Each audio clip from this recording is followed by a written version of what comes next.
Hello, welcome to a Talmud Israeli production. Today we'll review the highlights of this week's course of Daf Yomi study, Masechet Kiddushin, pages 42 through 48, Membet through Memchet. 42. What happens if orphans come to divide up the estate, the assets of their deceased father?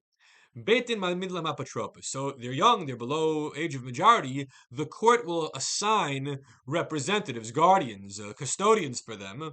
And each custodian will, for his own client, choose a good portion, a goodly portion. However, later on, as the kids get to the age of adulthood, if they would like to protest the division of the assets, they are free to do so. Rav Nachman, however, says no. They cannot protest it. Why not? After all, it might not have been the best disposition of assets. They might have gotten messed over. So the Gemara says, well, if we allowed people to undo the actions of the apotropsim who were authorized by the Beis Din, then what power does the Beis Din have? What was the whole point of this enterprise? We have to protect the integrity and authority of the Beit Din. Therefore, we cannot allow any protests post facto when there was a division of assets of orphans. Mem Gimel 43. Homer's l'shlucho tzeva nefesh. What happens if a person tells his agent, "Go and kill someone for me"? A mafia boss tells his henchmen, his underlings, "Go kill so and so." Hu chayav v'shalchav pater. So the killer, the one who pulls the trigger, is liable. The sender is exempt. Why? There's no such thing as an emissary for the or legally recognized messenger status for the performance of a sinful act. However, Shammai Hazakin Omer, Shammai says in the name of Chagai Hanavi that what? Shalchav Chayav, no, the sender is liable. And they give a proof from the story of David and Uriah Hachiti. That you killed them with the sword of the Ammonites. That yes, when Uriah died, it was at the hands of the Ammonites, but you sent him, so therefore it's like you killed him. Mem Daled 44. Tanya. Ha'osem ma'amar b'yivimto. What happens if a man does the act of ma'amar, which is the levirate marriage betrothal aspect, with his yavama, his dead brother's former wife, shalomi data, without the wife's consent? So he throws money at her, throws kiddushin at her for the purpose of ma'amar, but she didn't agree to it. The question is, does that work so as to render the woman exclusively his, and she can't now do yibum or chalitza with the other guys, the other brothers? Rabbi Omer Kana, Rabbi says it works. Chachamim lo kana, where the sages say no, it doesn't work. My time with the Rabbi. Why does Rabbi say that it works? Well, he compares intimacy with the yavama with ma'amar of yavama. Just as when it comes to the intimacy, it works even coercively, so too when it comes to ma'amar, it works even coercively without consent. Whereas the Rabbanan say no, Yafinu Kiddushin will compare it to marriage, regular marriage, Kiddushin. When it comes to regular marriage, the woman has to acquiesce. She has to say, it's fine, yes, I agree to marry you. So too when it comes to the mamar, you can't just be that you throw it at her. She has to say, yes, I agree. Okay. Memhe. So Memhe, in this daf, the Gemara is addressing a story where two fathers were out having a good time enjoying a few drinks, a few beverages, and one says to the other, my son should marry your daughter.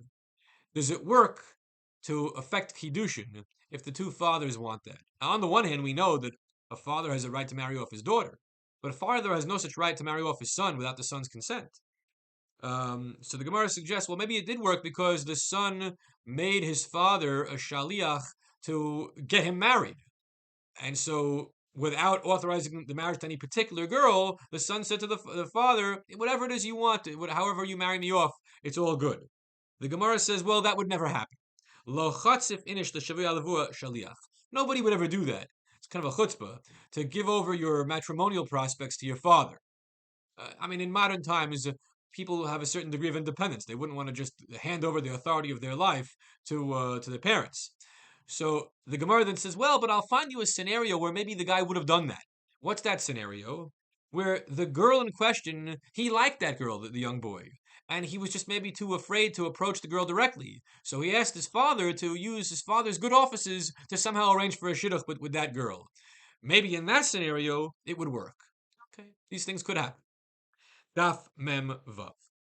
Hamafrish chalato kemach. What happens if you're making bread? You're going to make a dough, and you separate challah. Well, you're supposed to separate challah from the dough. But in this instance, what happens if a person separated the challah even before it was a dough and it was still flour? Does that work? The Gemara says no, it doesn't work. Eino challah. It's not considered challah. V'gezel biad Kohen, and if the Kohen keeps it, it's stolen property in his hand because it was given as challah and it's not challah, so he shouldn't have it. So the Gemara then says, why should it be considered stolen property in the hands of the Kohen? Granted, it may not be challah, but because everyone knows that challah must be given as dough, not as flour. So maybe it was given l'shem matana as just the sake of a gift. So if it's a gift, let the guy keep it. What's the big deal? The Gemara answers a few different answers, but one of the answers is Yodea ve'enu Yodea. Don't assume people know all that much. People might be ignorant. He knows he doesn't know. He has a sort of a vague awareness of what the halacha is and what the logic behind the halacha is, and he might get it wrong. So therefore, we have to say it's gezel biad Kohen to prevent problems. Mem Zayin 47. Hamakadosh b'milveh ena mekudeshet. If you try to get married, betroth a girl with a loan, it doesn't work. Why? Milveh because loans are meant to be spent. The cash is meant to be used.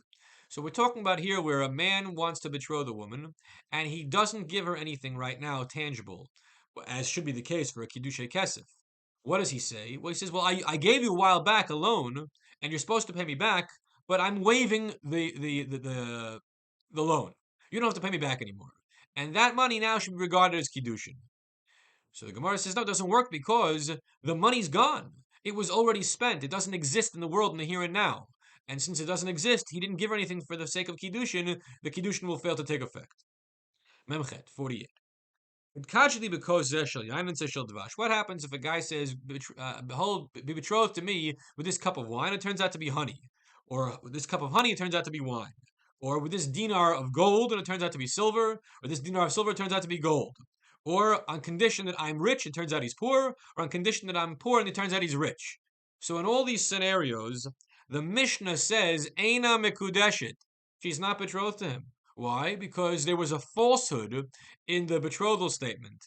It was on a condition of, and that condition wasn't true. Okay. Or it was on the premise that the item given was a certain item, and it was not that item.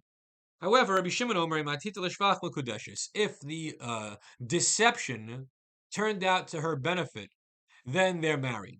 Meaning, if he said, I'm going to give you a cheap item, and it turned out to be a more expensive item, or he says, I'm a nobody, I'm a poor bum, and it turns out he's a very wealthy billionaire, so then, since she is better off for it, there's no illicit deception here, the marriage counts. She agreed to it, they're married. Whereas the first perspective is, no, honesty is absolutely important, and even if it's for the deception that turned out to her benefit, doesn't work. Everyone have a great week.